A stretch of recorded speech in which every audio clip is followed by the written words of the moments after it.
this, let's bring in Satya Marar, international affairs writer and a contributor to Young Voices. Satya, talk about the optics of the Middle East peace plan being unveiled. President Trump and Prime Minister Netanyahu both needing a big accomplishment during an especially tough time for both of them, right? Oh, absolutely. Netanyahu was tied up with his corruption allegations right before an election. We know that Trump has his own troubles with the impeachment process. And what this really is it's not really any realistic deal. It's just a way for both parties to give a sense of plausible deniability. They've proposed preconditions for even negotiating Palestinian statehood, which include major concessions which the Palestinians have never ever been willing to give, including recognizing Israeli sovereignty over areas of the West Bank settlements and giving up claims to large parts of Jerusalem. And in exchange for all this, it's simply having a spot at a negotiating table. I mean, this is really the kind of deal which, if Trump was the leader of the Palestinians, he would never ever agree to. But once it's rejected, both leaders can simply say, look, we were realistic, we were diplomatic, we gave concessions. The other side simply said, no, we've done our bit, please vote us in again. And I think this really plays well to them, but it's definitely not any feasible solution to the problems that we're seeing right now in Israel and the territories.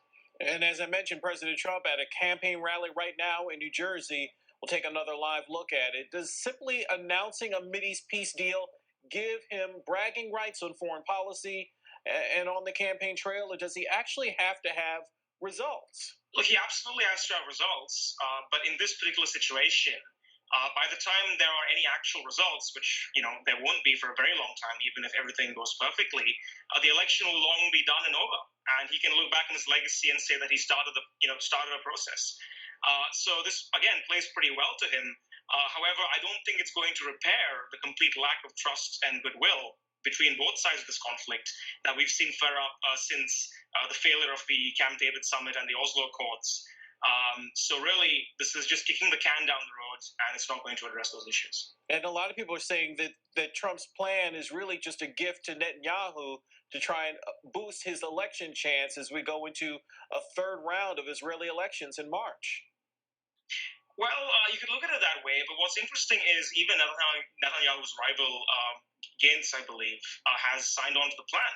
So really, this plays perfectly in Trump's favor because he's able to appeal to whoever the future leader of Israel is, even someone who's perhaps more moderate than Netanyahu. But of course, Netanyahu will use the opportunity to sign off on the deal. However, I would be strongly suspect to whether he would stick to the promise, considering that he needs the support of elements that are further to the right than him to form a coalition in Israel, even if he's successful at the election.